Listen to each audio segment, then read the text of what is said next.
TV 24 news ವಾಹಿನಿಗೆ ಸ್ವಾಗತ. ಕನ್ನಡಿಗ conductor ಮೇಲೆ ಪೋಕ್ಸೋ ಕಾಯ್ದೆ ಯಾಕೆ ಬಳಸಿದ್ರು ಎಂಬುದು ಯಕ್ಷ ಪ್ರಶ್ನೆಯಾಗಿದೆ. ಅಲ್ಲದೆ ಪೋಕ್ಸೋ ಕಾಯ್ದೆ ದುರುಪಯೋಗ ಮಾಡಿಕೊಳ್ಳುತ್ತಿರುವವರ ವಿರುದ್ಧ ಕಠಿಣ ಕ್ರಮ ತೆಗೆದುಕೊಳ್ಳಬೇಕಾಗಿದೆ ಎಂದು ವಿಧಾನ ಪರಿಷತ್ ಸದಸ್ಯೆ ಉಮಾಶ್ರೀ ಹೇಳಿದ್ದಾರೆ. ಬೆಳಗಾವಿ ಜಿಲ್ಲಾಸ್ಪತ್ರೆಯಲ್ಲಿ ಚಿಕಿತ್ಸೆ ಪಡೆಯುತ್ತಾ ಇರುವ KSRTC bus conductor Mahadeva Hukkeri ಅವರ ಆರೋಗ್ಯ ವಿಚಾರಿಸಿ ಮಾತನಾಡಿದರು. 70 ರಿಂದ 80 ಜನ ಇರುವ ಬಸ್ನಲ್ಲಿ ಕಂಡಕ್ಟರ್ ಆ ಮಗುವಿನ ಮೇಲೆ ಲೈಂಗಿಕ ದೌರ್ಜನ್ಯ ಮಾಡಲು ಸಾಧ್ಯವಾ? ಆ ರೀತಿ ಆಗಿದ್ರೆ ಸಾರ್ವಜನಿಕರು ಸುಮ್ಮನೆ ಬಿಡ್ತಾ ಇದ್ರ? ಆತನನ್ನ ಹಿಗ್ಗಾಮುಗ್ಗ ಥಳಿಸ್ತಾ ಇದ್ರು. ಎಲ್ಲರೂ ಸುಮ್ಮನಿದ್ದು ಅವರು ಕಡೆಯ 4-5 ಜನ ಹೊಡೆಯುತ್ತಾರೆ ಅಂದ್ರೆ ಅಲ್ಲಿ ಬಂದಿರೋದು ಭಾಷೆ ಸಮಸ್ಯೆ. ಹಾಗಾಗಿ ಪೋಕ್ಸೋ ಕೇಸ್ ಹಾಕಿರೋದು ನನಗೆ ಆಶ್ಚರ್ಯ ತಂದಿದೆ.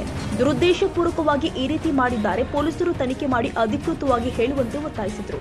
ಈಗ ಗೊತ್ತಾಯ್ತು ಪೋಕ್ಸೋ ಕೇಸ್ ಹಾಕಿದ್ದಾರೆ ಅಂತ. ಇದು ಉದ್ದೇಶಪೂರ್ವಕವಾದಂತಹ ಕೇಸ್ ಅಂತ ನನಗೆ ವೈಯಕ್ತಿಕವಾಗಿ ಅನಿಸ್ತಾ ಇರ್ತದೆ. ವೈಯಕ್ತಿಕವಾಗಿ ಅದು ಯಾವ ಕಾರಣಕ್ಕೆ ಹಾಕಿದ್ದಾರೆ ಮತ್ತೆ ಅದರಿಂದ ತಪ್ಪಿಸ್ಕೊಳಕ್ಕೋ ಅಥವಾ ಮತ್ತೊಬ್ಬರನ್ನ ಪಾರ್ ಮಾಡೋಕೋ ಈ ತರದ ಕೇಸನ್ನ ಹಾಕಿದ್ರೆ ಅದು ತಪ್ಪಾಗ್ತದೆ. ಅವರು ಒಬ್ಬ ಅಧಿಕಾರಿಯಾಗಿ ಅದನ್ನ ದುರುಪಯೋಗ ಏನಾದ್ರು ಮಾಡ್ಕೊಂಡಿದ್ದರೆ, ಪೊಲೀಸ್ ಅಧಿಕಾರಿ ದುರುಪಯೋಗ ಮಾಡ್ಕೊಂಡಿದ್ರೆ ಅದು ಇವತ್ತು ನಮ್ಮ ಗೃಹ ಮಂತ್ರಿಗಳು ಅದನ್ನ ಪರಿಶೀಲನೆ ಮಾಡಕ್ಕೆ ಒಳಪಡಿಸ್ಬೇಕು. ಮತ್ತು ಅವ್ರೇನಾದ್ರು ತಪ್ಪಾಗಿದೆ ಅಂತ ಹೇಳಿದ್ರೆ ಈ ಕೂಡಲೇ ಆ ಅಧಿಕಾರಿನ ಅಮಾನತು ಮಾಡ್ಬೇಕು. ಮತ್ತೆ ಈ ಮನುಷ್ಯನ ವಯಸ್ಸಾದ್ರೂ ಎಷ್ಟಿರ್ಬಹುದು ಯೋಚನೆ ಮಾಡಿ. ಮತ್ತು ಬಸ್ಸಿನ ಒಳಗೆ ಹೇಗ್ ಸಾಧ್ಯ ಇದೆಲ್ಲನೂ ಕೂಡ? ಬಸ್ಸಿನ ಒಳಗೆ ಬಾಲಕಿಯ ಮೇಲೆ ಅದೆಲ್ಲ ಸಾಧ್ಯ ಆಗದೆ ಇರ್ತಕ್ಕಂತಹ ವಿಚಾರಗಳು. ಅನಾವಶ್ಯಕವಾಗಿ ಈ ರೀತಿಯ ಆರೋಪವನ್ನ ಮಾಡಿದಾರ ಅನ್ನುವಂತಹ ಸಂಶಯ ನನ್ನಲ್ಲಿ ಮೂಡಿರ್ತಕ್ಕಂಥದ್ದು. ಹಾಗಾಗಿ ಅದು ಹಾಗೇನಾದ್ರೂ ಆಗಿದ್ದಲ್ಲಿ ಅದು ಬಹಳ ಕೆಟ್ಟ ಒಂದು ದುರುಪಯೋಗವನ್ನ ಮಾಡ್ಕೊಂಡಂತ ಒಬ್ಬ ಅಧಿಕಾರಿ.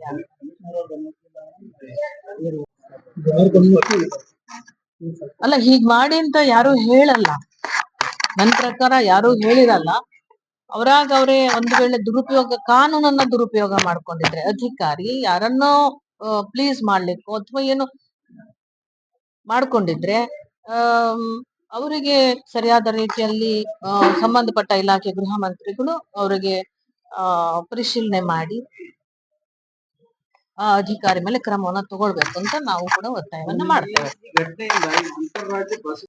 ಇದು ನೋಡಿ, 2 ರಾಜ್ಯಗಳ ಜನ ಅರ್ಥ ಮಾಡ್ಕೋಬೇಕು. ನಮ್ಮ ಭಾಷೆಗಳು ನಮಗೆ ಶ್ರೇಷ್ಠ ಮತ್ತು ಉತ್ಕೃಷ್ಟ. ಅದು ನಮ್ಮ ರಾಜ್ಯದ ಒಳಗೆ ಆಯ್ತಲ್ಲ. ನಮ್ಮ ರಾಜ್ಯದ ಒಳಗೆ ನಾವು ಎಲ್ಲಿರ್ತೀವೋ ಆ ನೆಲದ ಪರವಾಗಿರ್ಬೇಕು. ಆ ಸರ್ಕಾರದ ಭಾಷೆಯನ್ನ ನಾವು ಅನುಸರಿಸ್ಬೇಕು. ನಾವೆಲ್ಲ ಹೋಗಿ ಮರಾಠಿ ರಾಜ್ಯದಲ್ಲಿ ಹೋಗ್ಬಿಟ್ಟು ಕನ್ನಡದಲ್ಲಿ ನಾವು ದೌರ್ಜನ್ಯ ಮಾಡ್ತೀವಿ, ಅಧಿಕಾರ ನಡೆಸ್ತೀವಿ ಅಂದ್ರೆ ಕೇಳಲ್ಲ. ಆಗ ತಿಳ್ಕೋಬೇಕು ಅವರು ಕೂಡ.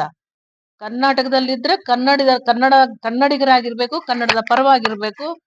ಕನ್ನಡ ಅವರ ಒಂದು ಬದುಕಿನ ಜೊತೆಲೇ ಹೋಗಬಹುದಾದಂತ ಬಹುದೊಡ್ಡ ಶಕ್ತಿಯಾಗಿರ್ಬೇಕು. ಅದನ್ನ ಅವ್ರು ಅರ್ಥ ಮಾಡ್ಕೋಬೇಕು.